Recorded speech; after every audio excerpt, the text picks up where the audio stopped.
siapa yang memudahkan orang yang dalam kesulitan, yassarallahu anhu yaumal qiyamah, Allah akan mempermudah urusan dia hari kiamat. Cuman prinsip orang sekarang, kalau bisa dipersulit kenapa dipermudah? Nanti orang-orang yang suka mempersulit ini, saya kasih tahu ya sama orang yang suka mempersulit, nanti kalian matinya sulit, dikubur sulit, sakratul maut 6 bulan, tak mati-mati, dipukul pakai daun kelor. Bagaimana hukumnya memilih pemimpin yang menurut kita orang tersebut tidak amanah, zalim? Tidak ada orang yang sempurna, brother. Ada. Kalau kau mau cari pemimpin sempurna macam Nabi Muhammad, tak akan ketemu. Ustaz Somad, ya, calonnya tinggal 3 tinggal calon. 1 setan, 1 jin ifrit, 1 iblis. Mana yang kita pilih? Pilih yang mudaratnya paling ringan. Kira-kira di antara 3 hantu ini mana yang agak-agak ringan? Nah, yang paling ringan setan. Nah, jin ifrit ini 1 level di atas setan, dia master. Nah, kalau yang iblis ini PhD, Doctor of Philosophy of Iblis. Maka pilih yang mudaratnya paling ringan. Jangan golput, karena kalau kau golput, nanti ketika dihitung suara tiba-tiba menang jin ifrit, gara-gara tak ada yang memilih setan. Setan tidak terpilih gara-gara engkau tidak milih setan. Oleh sebab itu maka pilihlah yang paling ringan mudaratnya di antara 3 orang ini. Andai tinggal di provinsi yang muslim minoritas, calonnya dua-duanya non muslim, mana yang dipilih? Pilih yang non muslim yang kira-kira dia punya perhatian kepada Islam, yang tidak zalim. Sampai begitu, jangan sampai golput. Jangan sampai golput, saudaraku. Kalau sampai orang yang sudah ngaji, orang yang sudah sholat ini golput, sementara orang yang sakau tidak golput, akhirnya terpilihlah anggota dewan pecandu narkoba gara-gara yang milihnya orang sakau. Bayangkan kalau dia jadi kepala sidang paripurna hari ini 20% untuk kuat. Karena dia tidak pernah memikirkan masjid, memikirkan umat. Oleh sebab itu berijtihad. Dengar baik-baik bagaimana track recordnya. Tengok baik-baik siapa orangnya. Renung baik-baik. Pendidikannya, basicnya, kiprahnya, akhlaknya. Tengok. Nahnu nakumu bizawahir, wallahu yatawallas sarair. Kita mengambil hukum dengan zahir, Allah yang melihat rahasia batin. Pak Ustadz, apabila saya tinggal puasa di bulan Ramadan, ya tinggal puasa Ramadan kemarin, saya ingin mengqadha di bulan Syawal. Bagus. Apakah boleh kalau saya niat puasa qadha sekalian puasa sunat bulan Syawal? Digabung niatnya. Niatnya satu aja. Niatnya niat puasa qadha saja. Saya besok niat puasa qadha mengganti yang kemarin lillahi ta'ala. Maka siapa yang puasa 6 hari qadha di bulan Syawal, otomatis sudah dapat puasa sunat Syawal. Begitu kata Imam Zakaria Al-Ansari yang dikutip oleh Imam Atiyah Saqar, disebutkan dalam kitab Fatwa Al-Azhar, Fatwa Al-Azhar dalam mazhab Imam Syafi'i.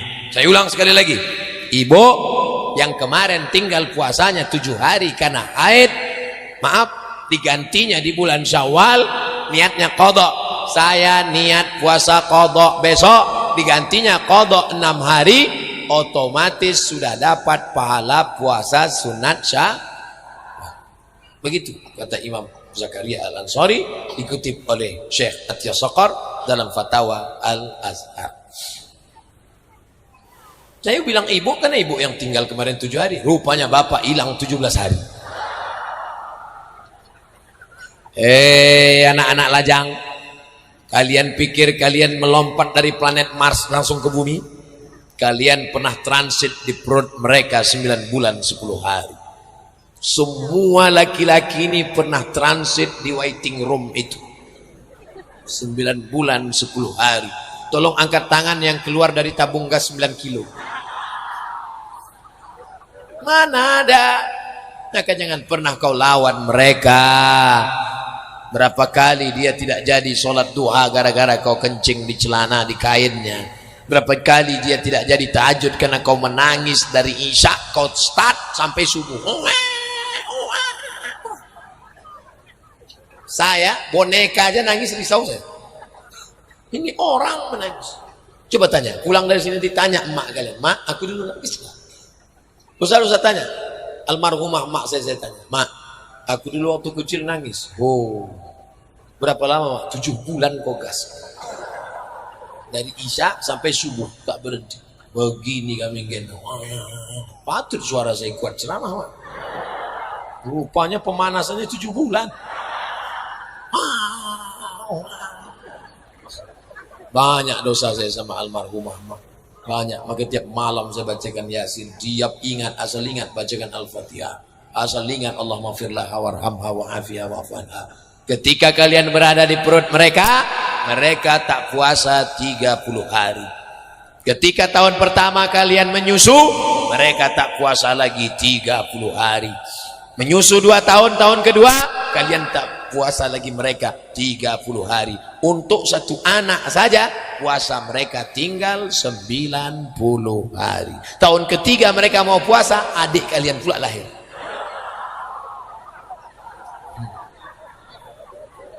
Hari ini kalian ketawa, tapi utang puasa ibu qadha saja bu. Di bulan Syawal ibu qadha 6 hari. Di bulan Sya'ban nanti, ini Rajab, ibu qadha Senin Kamis, Senin Kamis, Senin Kamis, Senin Kamis. Sebulan 8 hari, 10 bulan 80 hari, 11 bulan 88 hari, tambah 2 hari. Setahun ibu istiqomah, maka ibu sudah mengqadha untuk satu anak 90 hari. Man mata, siapa yang mati. Janganlah sebut mati Pak Ustaz, siapa yang meninggal. Janganlah sebut meninggal Pak Ustaz, siapa yang wafat. Janganlah sebut wafat Pak Ustaz, siapa yang qaid. Wa alaihi siyamun, meninggal punya utang puasa. Shoma anhu waliyuhu, ahli warisnya wajib menggantikan puasanya. Meninggal mereka punya utang puasa, kalian anak-anaknya wajib menggantikan puasanya.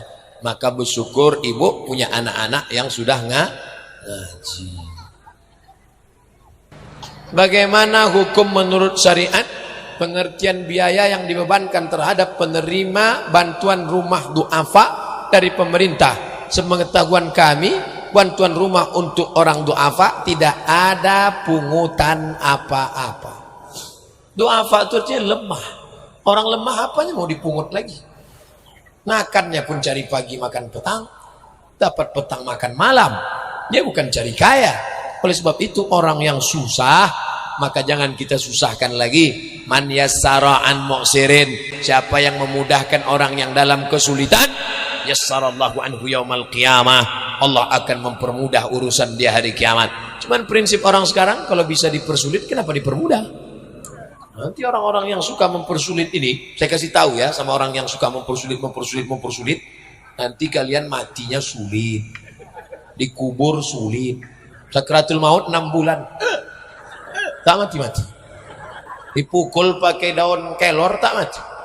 Katanya kalau susah mati dipukul pakai daun kelor mati, bolak-balik dipukul tak mati. Jadi gimana nih Pak? Tutup pintu, kunci, biarkan saya berdua aja, kata dukunnya. Nah, habis itu batang kelor itu dipukulnya, lepak baru mati. Allahumma hawwin alaina fi sakaratil maut, ringankan kami pada sakratul maut.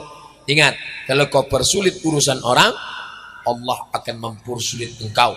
Wallahu fi aunil abdi ma kana al-audu fi auni akhihi. Wallahu fi aunil abdi, Allah akan menolong seorang hamba ma kana al-abdu ma dama al-abdu fi auni akhihi, selama engkau mau menolong saudaramu. Yassiru, mudahkan urusan orang.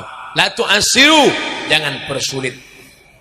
Basyiru, bahagiakan orang, senangkan hati orang. La tunaffiru, jangan buat orang takut. Ini banyak orang suka mempersulit orang lain, dipersulit. Hidup dia pun nanti sulit di akhirat, sulit di alam barzakh, sulit sakratul maut, sulit titian siratal mustaqim, sulit menghadap Allah Subhanahu wa taala. Mudah-mudahan kita dipermudah Allah dalam urusan akhirat insyaallah. Ustadz, salam dari pemuda Cotbati. Mu'alaf berhak mendapatkan zakat. Apakah ada baginya batasan mendapatkan zakat? 1 kali, 2 kali, 3 kali? Berapa kali dia dapat zakat mu'alaf itu? Innamas shadaqatu lil fuqara, fakir, wal masakin, miskin, wal mu'amilina 'alaiha, amil, wal mu'allafati qulubuhum, mu'allaf, wa fir riqab, budak hamba saya, wal gharimin, orang dililit utang, wa fi sabilillah, perang, wa benis sabil, orang yang musafir putus belanjanya, ibnu sabil namanya, mu'allaf dapat zakat, ada dalam Quran. Tapi praktek mu'allaf dulu beda sama mu'allaf sekarang. Mu'allaf dulu kepala suku. Kepala suku kalau dia dikasih zakat, maka anak-anak buahnya satu suku masuk Islam, kasih kepala sukunya, maka siapa kepala sukunya? Abu Sufyan. Berapa Nabi kasih dia zakat? 100 ekor onta untuk Abu Sufyan. Abu Sufyan, kau mu'alaf, sini, ini 100 ekor onta untuk 100 ekor onta kali 35 juta, 3,5 miliar. Nih, oleh sebab itu untuk sekarang ini mu'alaf tidak perlu dikasih, karena banyak penyalahgunaan sertifikat mu'alaf. Kalau sudah mau dekat Ramadan, di print banyak-banyak ngaku mu'alaf. Tapi yang mu'alaf masuk Islam itu tetap dikasih zakat, bukan dari asnaf mu'alaf, dari asnaf fakir atau miskin. Karena mu'alaf zaman Nabi dulu adalah kepala suku yang diharapkan kalau dia dikasih 100 ekor onta, maka sampai ke bawah-bawah masyarakatnya akan masuk Islam. Mu'alaf sekarang, dia masuk Islam, istrinya pun tak bisa diajaknya. Dia anggota istri, ikatan suami takut bini. Ustadz pernah mengatakan bahwa orang yang tak berguru itu gurunya setan. Jadi bagaimana tentang Al-Albani yang hanya menjaga pustaka tapi mengeluarkan fatwa? Apakah kita bisa mengambil fatwa Nasruddin Al-Albani itu, Pak Ustadz? Buku saya tidak boleh masuk Brunei Darussalam. Buku 37 masalah populer tak boleh dicetak di Brunei, tak boleh masuk. Gara-gara saya mengutip Albani. Begitu ketatnya Sultan Hasan Al-Bolkiah. Padahal saya ngutip di situ bukan pendapat inti. Saya mengutip di situ sebagai komparasi perbandingan. Tapi mereka ketat. Sultan Brunei ketat. Aqidah Asy'ari, fikih Syafi'i, tasawuf Junaid Al-Baghdadi. Aceh pun juga termasuk yang ketat. Kenapa? Karena ulama, ustadz yang ceramah ke Aceh mesti diseleksi oleh majelis ulama Aceh. Harus ahlus sunnah wal jamaah. Jadi kita bangga di Aceh ada polisi syariah, ada wilayah hisbah, ada dinas syariah, ada dinas daya, ada abu-abi para tengku alim ulama. Mudah-mudahan Aceh tetap istiqomah menjaga ahlus sunnah wal jamaah. Ini sebagai pelajaran penting ini. Betapa buku saya tak jadi dicetak. Sedih Ustaz, sedih juga sedih. Saudara yang dimuliakan Allah Subhanahu wa taala, ikuti para ulama yang bermazhab. Karena akan selamat dengan mazhab. Syekh Ali Jum'ah mazhab Syafi'i. Ulama-ulama Al-Azhar Mesir bermazhab. Sayyid Muhammad bin Alawi bin Abbas Al-Hasani Al-Maliki bermazhab, mazhabnya Maliki. Lalu kemudian Habib Omar bin Hafiz Hadramaut Tarim, mazhabnya Syafi'i. Dalam masalah akidah, Abul Hasan Al-Asy'ari, wujud qidam baqa mukhalafatul hawadisi qiyamuhu bi nafsi wa dan yakurat ilmun hayat sama basar kalam. Dalam bidang fikih, fikih Syafi'i, tapi tetap menghormati 3 mazhab Hanafi, Maliki, Hambali. Dalam bidang tasawuf, tasawufnya bukan falsafi, tapi tasawufnya sunni yang diikut Abu Hamid Al-Ghazali dalam kitab Ihya Ulumuddin dan Junaid Al-Baghdadi. Ini mesti kita pegang. Dayah-dayah di Aceh berpegang kepada Ahlus Sunnah wal Jamaah. Mudah-mudahan kita mengikut para ulama ini insyaallah. Amin ya rabbal alamin. Bagaimana kalau ada ustadz mengarahkan jamaah memilih pemimpin non muslim. Kamu ketahuan. Berarti muncung kau itu sudah banyak makan duit money politik, duit haram, disumbatkannya. Pilihlah, tidak lagi kita lihat agamanya, yang penting nanti kalau ada begitu turunkan dia dari atas mimbar, turunkan, walaupun khutbah Jumat, turunkan dia ke bawah, turunkan. Di sini, ini Padang Serempon ini dekat sungainya apa dekat laut? Campakkan dia ke sungai. Ada gunanya dia bicara itu di masjid. Jelas-jelas dalam Quran, wa may yatawallahum minkum, siapa di antara kalian yang memilih mereka, fa innahu minhum, maka dia bagian dari mereka. Siapa di antara kalian memilih mereka, maka dia bagian dari mereka. Nanti di akhirat akan disatukan satu sel sama mereka. Allah. Ditakutkan. Ini ustaz ini ceramah ini ngeri, ini ustaz, resikonya tak apa-apa, paling-paling mati. Ditakutkan, awak pun akan mati juga. Sekarang mati, besok mati, muda mati, tua mati, apa bedanya? Cuman beda nomor kloter aja itu. Takut betul mati, takut mati. Batuk mati. Mati. Apa ditakutkan? Kapan pun kita mati, tapi kalau tidak, kata Allah, innama amruhu idza arada syai'an ay yaqula lahu kun. Ini takut betul. Anak diletakkan celah ketiak, takut mati. Saya kuliah ke Mesir 4 tahun, di negeri Fir'aun, tak mati. Di Maroko 2 tahun, tak mati. Ceramah ke sana kemari, tak mati. Diusir orang, tak mati. Dibunuh orang, belum lagi. Bagaimana pendapat Ustadz apabila dilarang pakai mikrofon azan karena alasan mengganggu? Pertama kita cari dulu sebab kenapa orang berani melarang. Tentu karena kita tak punya kekuasaan. Kalau kita punya kekuasaan, mana dia berani? Nah, pembahasan kedua, yang terganggu dengan lafaz Allahu Akbar itu setahu saya dalam hadis, dengar baik-baik hadisnya, ketika azan dikumandangkan, setan lari sampai wa alaiha duratun, terkentut-kentut. Waktu azan berkumandang, Allahu Akbar, Allahu Akbar, Allah. Anjing melolong. Kenapa? Anjing menengok, setan lari. Jadi yang tak senang dengan suara azan itu dua, setan sama anjing. Jadi kalau dipotong video ini, diupload, banyak orang mencaci maki. Tapi saya tak peduli, karena yang mencaci maki itu anjing sama setan.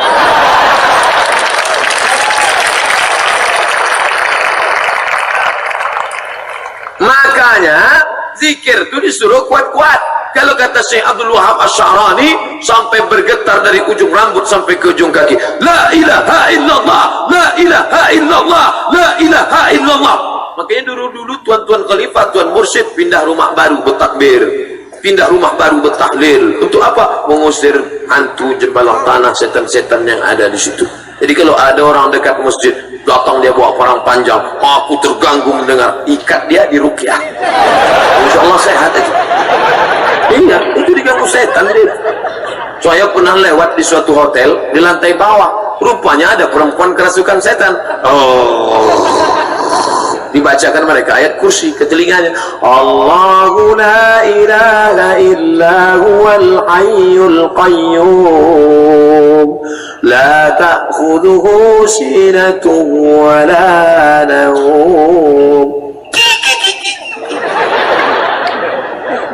Saya lewat, dipanggil mereka, Ustaz, tolong ini. Menyesal pula saya lewat situ. Kok tahu ada orang masukkan setan, tak mau saya lewat.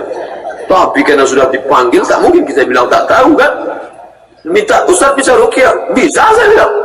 Tak mungkin kita bilang tak tahu. Awak LCMA Ustaz.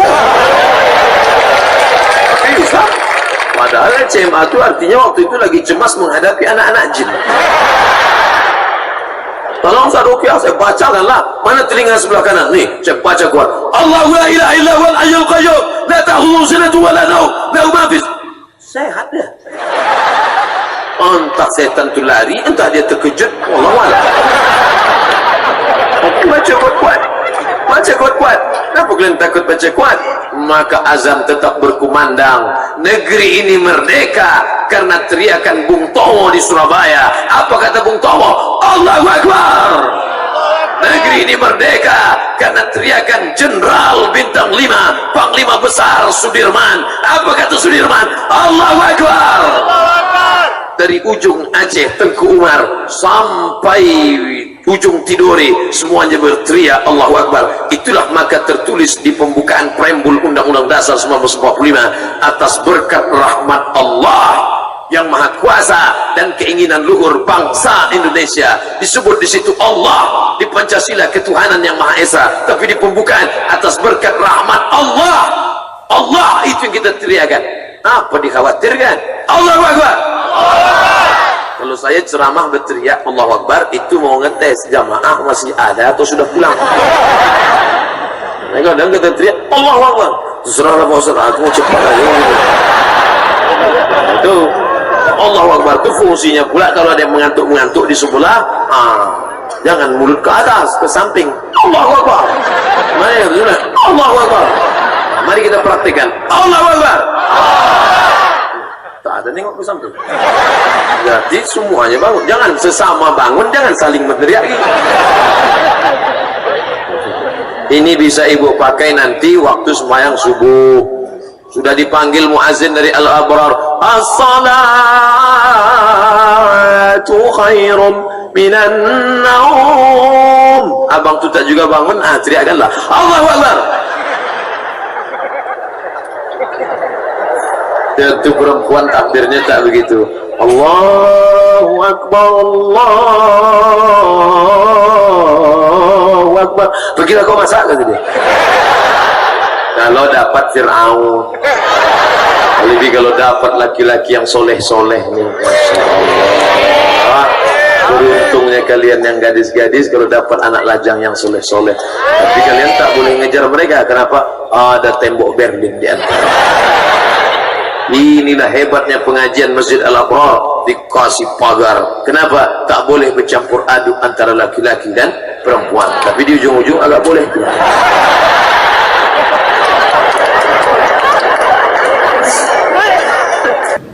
Apa hukum berbakti lebih kepada ibu bapa mertua daripada ibu bapa kandung bagi lelaki? Sebenarnya dia tak berbakti pada mertua, dia takut pada bini dia je. Bila engkau berbakti pada emak engkau, biasa, sebab engkau di dalam rahim dia 9 bulan 10 hari, menyusu, meminum air susu badan dia selama 2 tahun. Lepas itu engkau berbakti pada dia, biasa, tak ada yang luar biasa. Tapi bila engkau berbakti kepada mertua, luar biasa. Sebab apa? Sebab dialah yang sudah memberikan anak gadisnya yang dia kandung 9 bulan 10 hari, dia lahirkan meregang nyawa, dia bagikan pada engkau. Kerana Allah, aku nikahkan engkau dengan anakku dengan mahar sebentuk cincin emas. Mana ada harganya? Tapi dia ikhlaskan untuk engkau kerana cintanya. Maka engkau balas cinta mertuamu itu. Cinta kepada orang tua biasa, tapi sayang kepada mertua, itu baru luar biasa. Tapi janganlah lebih daripada, lebih-lebih sikit. Mungkin Ramadan ini lebih ke sini, Ramadan depan lebih ke sini. Tapi kalau lebih banyak ke sini, bagaimana mungkin kita melebihkan dia? Sementara ini pun kata Nabi SAW, andai kita gendong dia dari tempat kita bawa ke Makkah, tawaf sa'i umrah, lepas itu kita pergi ke Padang Arafah melontar jumrah, balik lagi kita dukung dia, tak dapat membalas sekali menjerit dia saat mengeluarkan kita ke alam dunia. Oleh sebab itu maka kata Allah, wabil walidaini ihsana. Apa makna ihsan? Membalas lebih dari yang dia lakukan. Maka kalau ada anak mengaku membalas lebih, takkan sampai mati kita tak boleh membalas lebih pada orang tua. Ustaz bagi nasihat agar para isteri boleh memberikan kebenaran untuk para suami supaya mereka boleh berpoligami.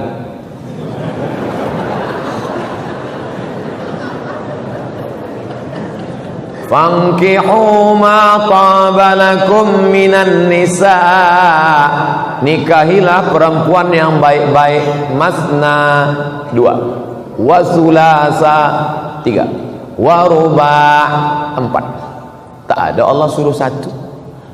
Masna 2, sulasa 3, wa ruba' 4. Tapi ayat itu belum titik, belum wakaf, baca ujung. Fa in khiftum alla ta'dilu, kalau kamu takut tak adil, fawahidah, 1 saja. Nah, jadi lelaki-lelaki yang banyak itu takut dia tak adil. Awak kenapa 1? Saya takut tak adil. Sebenarnya dia bukan takut tak adil, takut pada bini. Jadi Islam ini menghormati manusia sesuai fitrahnya. Bila dia mampu adil, dia mampu secara ekonomik, dia mampu zahir dan batin, maka dia dibenarkan. Tapi bila dia tak mampu, fawahidah, 1 saja cukup. Oleh sebab itu, maka saya tak berani juga nak bagi motivasi. Nanti perempuan ni mengamuk pada saya. Saya hanya bagi sebutkan ayat-ayat, dalil-dalil hadis. Nanti tuan balik ke rumah bagi tahu dengan puan, engkau maukah aku tunjukkan amal yang menghantarkan ke surga? Apa tu? Izinkan aku menikah lagi. Tak masuk pun tak apa. Kalau tak percaya, cubalah. Berat. Ini jihad yang luar biasa. Oleh sebab itu maka memang ada perempuan-perempuan yang tahan hati dia, tapi tak banyak. Kalau dapat, maka Masya Allah, tabarakallah. Bagaimana menenangkan hati kedua ibu bapa jika mereka dalam keadaan marah? Dengan ibu bapa ni, pertama diam, yang kedua diam, yang ketiga diam, jangan lawan. Mak saya umur 70 tahun, umur saya 42 tahun. Apapun kata dia, saya diam. Bulan Mac lepas dia meninggal dunia, saya tak menyesal, sebab saya tak pernah melawan. Diam. Ibu ayah kita tak pernah memandang kita besar. Dia selalu melihat kita adalah budak kecil yang baru pandai merangkak dan berjalan. Oleh sebab itu kita salah bila kita merasa kita besar. Almarhumah mak saya tak pernah tengok saya seorang Ustaz Abdul Somad. Dia tengok saya budak kecil yang baru pandai berjalan. Maka bila dia marah, saya diam. Saya tak pernah pula balik saya bagi mak sini, ya ayyuhal emak. Saya tak pernah bagi dia tazkir. Saya tetap menganggap diri saya adalah budak kecil, kerana kita di mata mereka tak pernah besar. Kita adalah budak-budak. Oleh sebab itu maka kita diam. Bila dia berhenti, baru kita bercakap. Ingatlah, tak banyak yang saya bagi menghadapi orang tua. 1 kata saja, diam. Apa hukum seorang suami meninggalkan istri selama 2 tahun tidak memberikan nafkah? Saya tidak tahu bagaimana di ahwal syakhsiyah hukum keluarga di Brunei Darussalam. Tapi kalau di tempat saya, lelaki selepas akad nikah dia baca sirat ta'liq. Bila saya meninggalkan selama 6 bulan, tidak membagi nafkah zahir dan batin, lalu perempuan pergi ke mahkamah syariah, maka hakim boleh menjatuhkan talak 1 kepadanya. Itu dibuat untuk mengikat lelaki supaya kaki dia terikat, supaya dia tidak boleh lama. Sebab kewajiban lelaki ada 5: nafkah, makan, pakaian, tempat tinggal, pendidikan, perhatian. 3 zahir, 2 batin. Bila tidak, maka dia ada hakim. Perempuan ada 6 wali: ayah, datuk, abang, adik, abang ayah, adik ayah. Maka perempuan mengadu kepada wali yang akan bagi keputusan. Hukum mahar dibagikan ke orang lain. Mahar yang diberikan seorang lelaki kepada perempuan Aku terima, aku nikahkan engkau dengan anakku dengan mahar sebentuk cincin emas tunai. Maka selepas diberikan mahar itu, maka menjadi milik perempuan. Perempuan itu boleh menjualnya, perempuan itu boleh mewakafkannya, perempuan itu boleh menyimpannya, perempuan itu boleh menghibahkannya, karena itu milik dia, milik perempuan. Perempuan yang menikah dengan lelaki, maka harta perempuan punya perempuan. Apa beza harta lelaki dengan harta perempuan? Harta lelaki, harta perempuan. Dalam harta lelaki ada milik perempuan, nafkah. Tapi dalam harta perempuan tak ada milik lelaki. Makanya perempuan boleh bagi zakat pada lelaki dia. Hai suamiku, aku tengok engkau susah sikit, aku bagi engkau zakat. Tak boleh. Sebab perempuan tak wajib memberi nafkah, tapi lelaki tak boleh bagi zakat sekaligus nafkah. Hai perempuan, istriku, ini aku bagi engkau nafkah terus zakat nafkah, tak boleh, sebab wajib, kewajiban dia. Maka oleh sebab itu, maka ini mas kawin punya dia, dia boleh jual, dia boleh, tapi biasanya dia tak jual sebab ada sejarah, ada cerita di balik cincin itu. Umur saya 19 tahun, tapi jatuh hati dengan seorang, tak pernah bercakap. Oh, dia 19 tahun jatuh hati, tapi dia tak ada cakap, senyum-senyum je, tersenyum sekali saja. Ustaz, solehah orangnya. Salahkah saya mendoakan kebaikan untuk dia, berdoa untuk dapat dengannya satu hari nanti?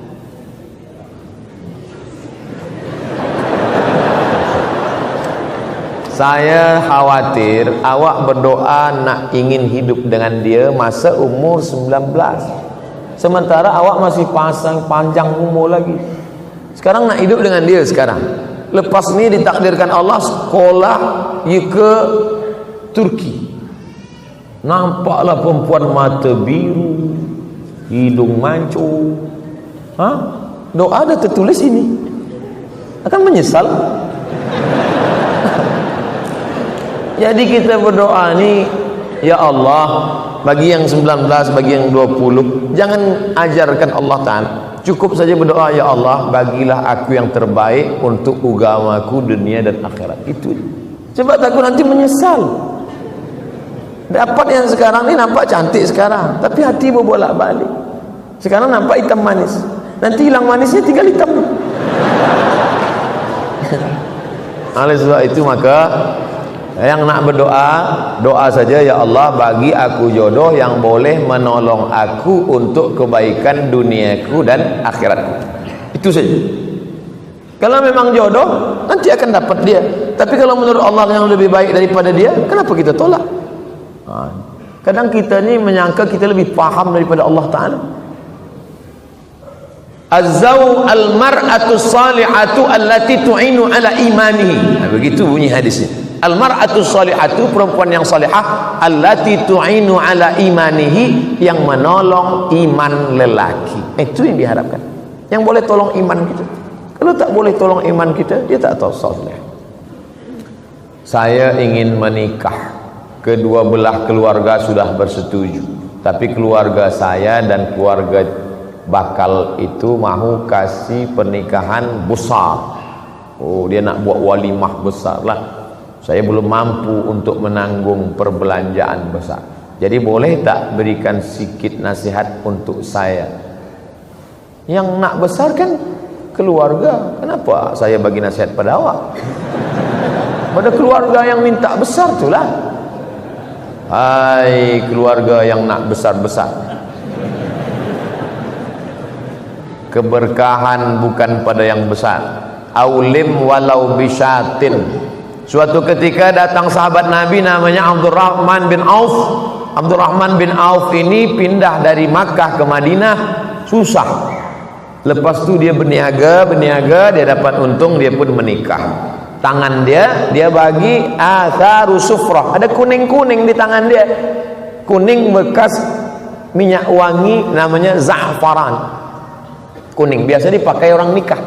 Kata Nabi, Abdurrahman bin Auf, ya awak nikah kan? Iya ya Rasulullah, itu tangan awak ada bekas kuning. Iya, saya nikah. Kenapa tak jemput saya, tak buat walimah? Aulim walau bisyatin, buatlah kenduri walaupun hanya seekor kambing. Makna seekor kambing bagi orang Arab itu jemputan 10 orang sahaja. 10 orang, sebab orang Arab bila ada kambing dia 10 orang aja. Bukan macam kita.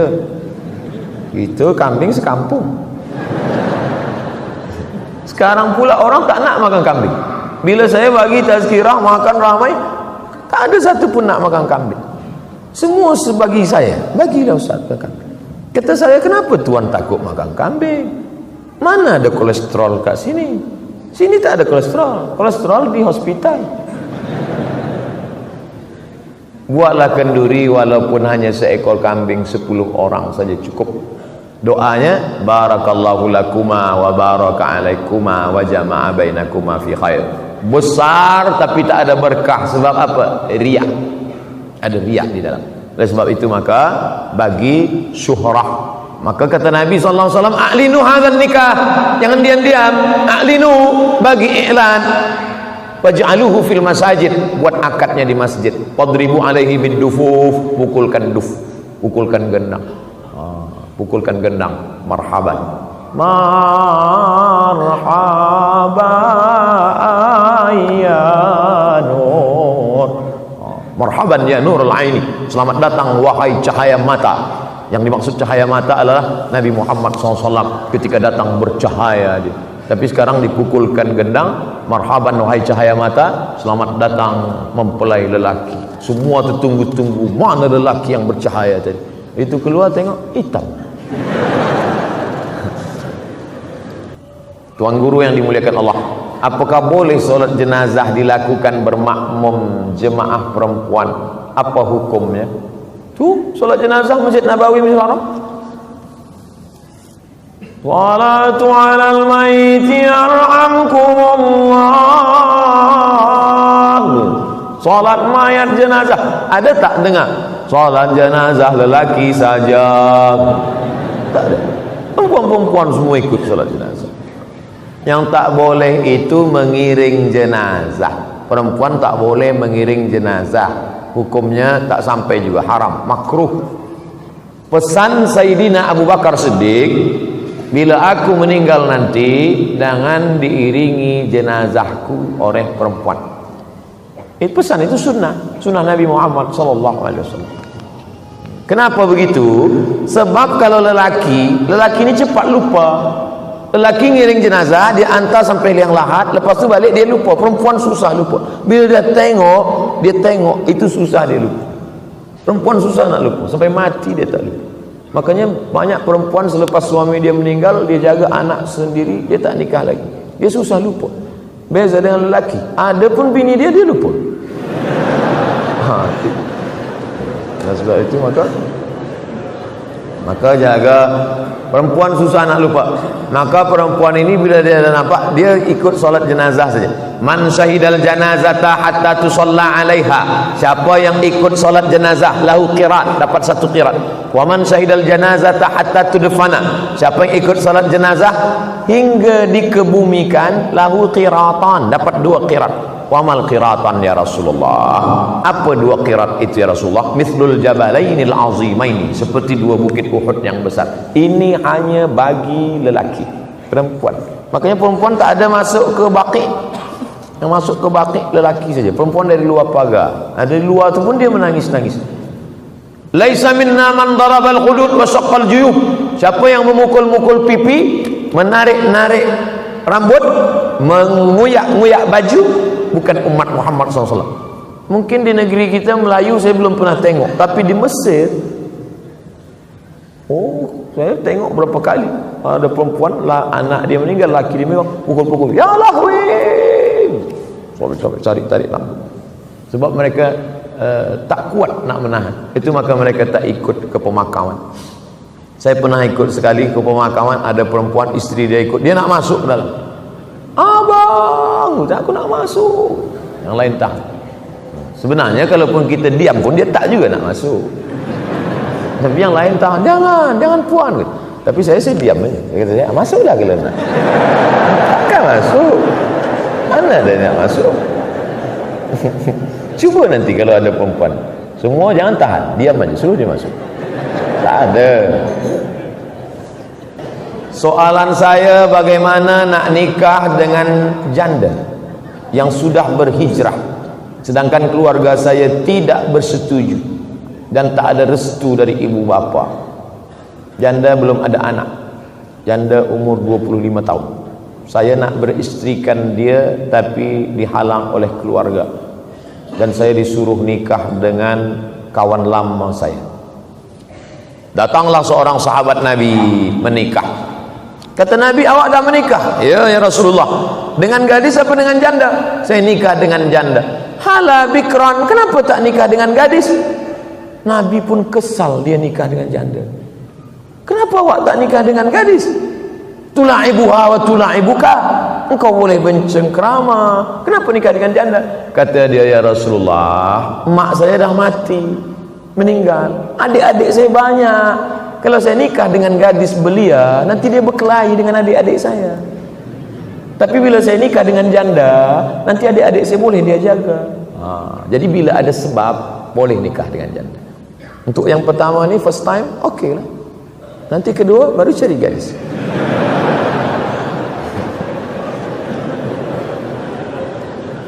Jelaskan pada orang tua, ayah, mak, saya nikah dengan dia ni sebab dia ni baik, sebab dia ni. Tapi kita tak boleh bagi tazkirah pada orang tua kita. Cakap kita mereka tak dengar. Cari orang lain yang boleh memahamkan dia. Ustaz kita, sahabat kita, orang-orang tua yang cakapnya didengar, dengarkan.